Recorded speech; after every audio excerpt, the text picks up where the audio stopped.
Bismillahirrahmanirrahim. Assalamualaikum warahmatullahi wabarakatuh. Di sini saya Akmal Abdul Ghaffar dari kelas 2 BIMA Jawa ingin memaparkan materi tentang masa pembentukan hukum Islam di masa tabi'in. Hukum fikih Islam sebagai salah satu aspek kebudayaan Islam mencapai puncak perkembangannya di zaman Khalifah Abbasiyah yang memerintah selama kurang lebih 500 tahun.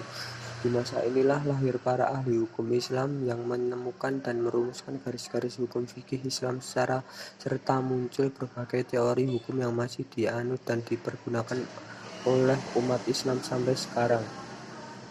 Awal mula masa kejayaan Islam, masa pembinaan, pengembangan dan pembukaan hukum Islam abad ke-7 sampai 10 atau disebut juga masa kejayaan Islam ditandai dengan meninggalnya atau berakhirnya periode Khulafaur Rasyidin yang kemudian muncul periode Khalifah Umayyah dan Khalifah Abbasiyah. Pada kedua periode tersebut hukum fikih Islam tumbuh subur.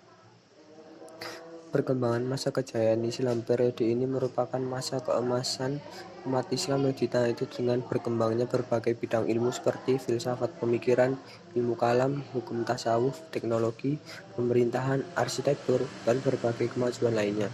Periode ini merupakan puncak lahirnya karya-karya besar dalam berbagai penulisan dan pemikiran, ditandai antara lain dengan lahirnya kitab kumpulan hadis dan fikih dari berbagai mazhab.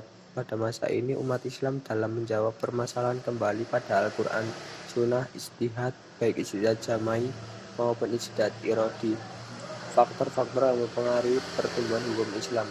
Yang pertama, pemerintahan Islam pada periode ini sudah meluas daerah kekuasaannya dan jauhan batas ujungnya, dan kekuasaan sudah meliputi bermacam-macam bangsa yang beraneka warna jenisnya, adat istiadatnya, area hubungan kerja, dan kemaslahatannya.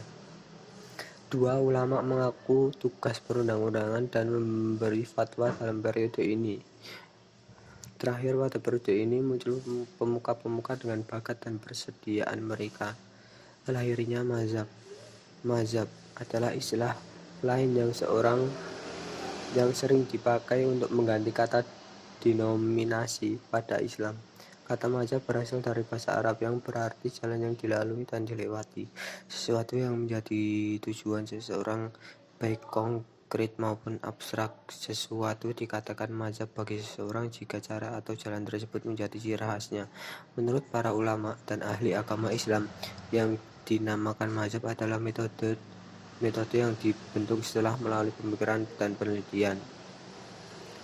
Sebuah metodologi khusus yang dilakukan oleh mujtahid yang menghantarkan sebuah hukum fikih dengan merujuk pada Al-Quran dan hadis Nabi. Mungkin itu saja materi yang bisa saya paparkan. Bila ada kurangnya saya mohon maaf. Wabillahi taufiq wal hidayah. Wassalamualaikum warahmatullahi wabarakatuh.